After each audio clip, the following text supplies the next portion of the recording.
Good morning. It is 1:45 on Sunday and I've had a very slow start to the morning.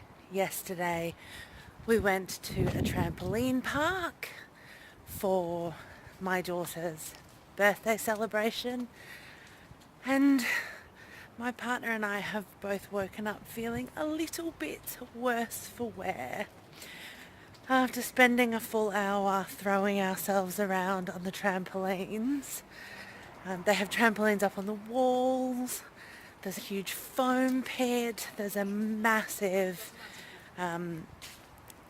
pillow thing where you bounce down these long trampolines and then toss yourself into this giant pillow. So my lower back is feeling it. I jarred my back a while ago. This is a long story, I won't go into it. I said I wasn't going to do any work yesterday, and for the most part that was true. I did do some in the evening. I felt like it. I kind of operate on this feeling of, if you feel like doing it, then do it. Because if you have to force yourself every single time, and don't get me wrong, sometimes I do force myself, but you just end up hating the work. So I would rather, do little bits like I did last night at 7 o'clock. I went down to the pub and had a glass of wine and did some editing, and that was really nice.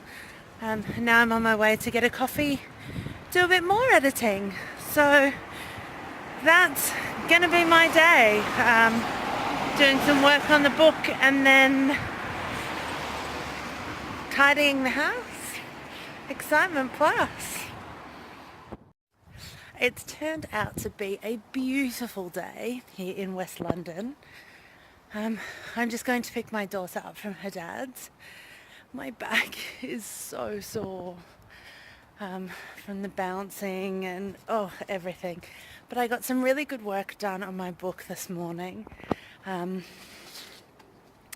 managed to get rid of almost 2,000 words, which really belongs in another chapter. So that was good because I need to get the word limit down and the word count down. And it has actually been a very interesting process moving from the divinity-based case studies to the thematic study, because it's given me actually some ideas about how things link in different ways.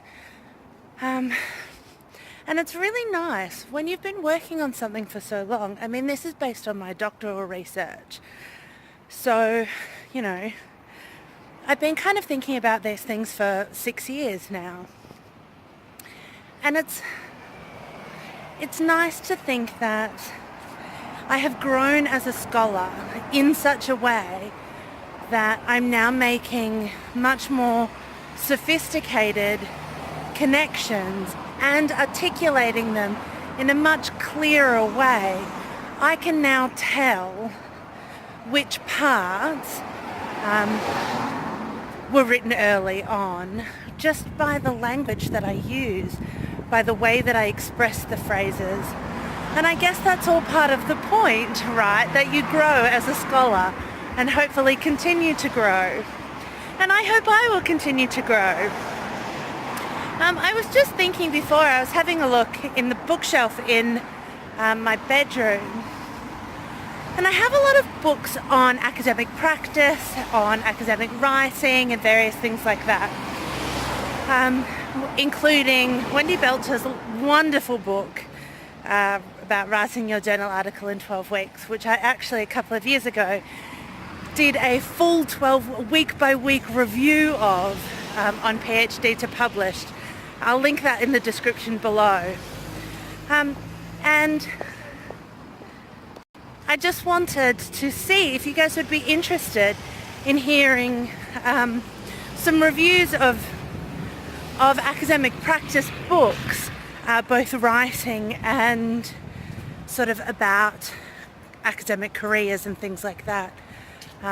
If you are, please leave a comment or reach out on Twitter, and I will start doing some of those, because they are of mixed worth, I think. Anyway, I'm off to pick up my daughter, as I said, and then we are just going to have a lovely relaxed Sunday. So I'm going to sign the vlog off here. Tomorrow is going to be a full-on day of book. Getting this chapter finished. The chapter will be finished. So thank you for coming along on my brief Sunday. I will see you in the next video. If you haven't and you like this video, please click subscribe. Please reach out in the comments below or on Twitter with anything that you'd like to see, any of the suggestions that I've made for future videos, or anything else that you'd be interested in seeing. And I'll see you tomorrow. Bye!